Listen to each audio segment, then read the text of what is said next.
You're behind the wheel of a car 100 years ago. Ahead of you, there's a curve. It looks simple, but the car weighs more than a ton. The tires are pressed against the ground, and there is no power steering. There's no electric motor helping. There's no button to make the wheel lighter. There's just you, a steering box, and a steering wheel almost the size of a dining room table. While the car is moving, turning isn't so terrible. But try to park it. Now you're hauling the wheel with both arms, leaning your whole body into it, and discovering muscles you didn't even know you had. For decades, this was perfectly normal. Driving a car also meant physically fighting it. Manufacturers tried to ease the problem with bigger steering wheels and slower steering ratios. That reduced the force needed, but it created another problem. To make a tight turn, you had to spin the wheel so many times it felt like you were cracking open a bank vault. And the bigger and heavier cars got, the worse it became. So, how did cars get power steering? The answer doesn't start with luxury cars, and it doesn't start with someone wanting to make parking easier. It starts with heavy machinery, military vehicles, and one engineer who realized that driving didn't have to be a full-arm workout. To understand how it happened, first we need to understand why the earliest cars were so hard to turn. Because during the early years of the automobile, the driver did alone all the work that today is shared with a hydraulic or electric system. When you turned the wheel, you weren't simply pointing where you wanted to go. You were using your own arms to move the steering box, the linkages, the wheels, and the tires pressed against the pavement. And if the car was standing still, all that rubber resisted the movement. That's why old steering wheels were enormous. They weren't trying to look elegant. They were basically giant levers disguised as steering wheels. Now here is the key idea, the one thing that explains this entire story. Turning the wheels of a heavy car takes force, and that force has to come from somewhere. For the first 50 years of driving, it came entirely from you.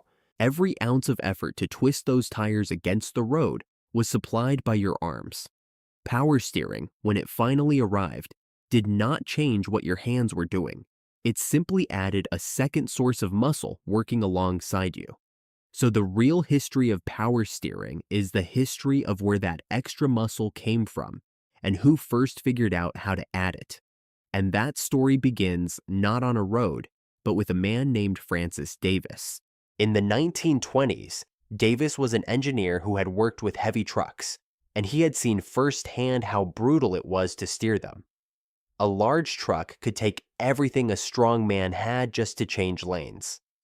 Davis became convinced there had to be a better way, so he took one home, and in his own workshop, he began building the first practical hydraulic power steering system. And to understand what he built, we need to understand the one idea at the heart of all of this: hydraulics. Here's the key principle. You cannot squeeze a liquid. If you trap fluid in a sealed system and push on it, that pressure transmits instantly and can push something else with tremendous force. A small effort on one end can move a heavy load on the other. This is the same principle that lets a small car jack lift a 2-ton vehicle. Davis's insight was simple but brilliant. What if the car's own engine could pump fluid under pressure?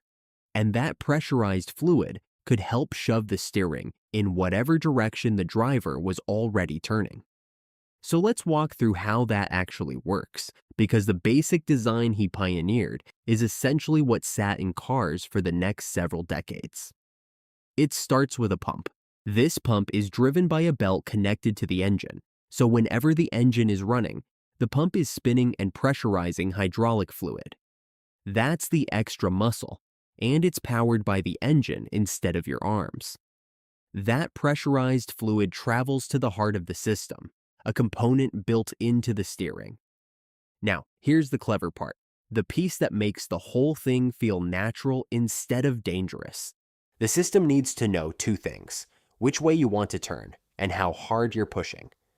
It figures this out using a small twisting sensor built into the steering shaft. And when you turn the wheel, that twist opens a valve. And this is the aha moment of the entire system. That valve directs the pressurized fluid to one side of a piston, or the other, depending on which way you're steering. Turn left, and fluid is sent to push the steering left. Turn right, and it pushes right. The pressurized fluid does the heavy shoving, while your hands just tell it which direction to shove. You're no longer the muscle, you're the guide. Your arms provide the intention, and the engine-driven fluid provides the force. And the truly clever part is that the harder the steering resists, like when you're parked and the tires are fighting you, the more the valve opens and the more assistance the system provides. When you're cruising on the highway and barely need help, the valve barely opens, so the steering still feels connected and stable. It's proportional. It gives you exactly as much help as the moment demands, automatically. That's the mechanical core of it. But building a working system in a home workshop is one thing.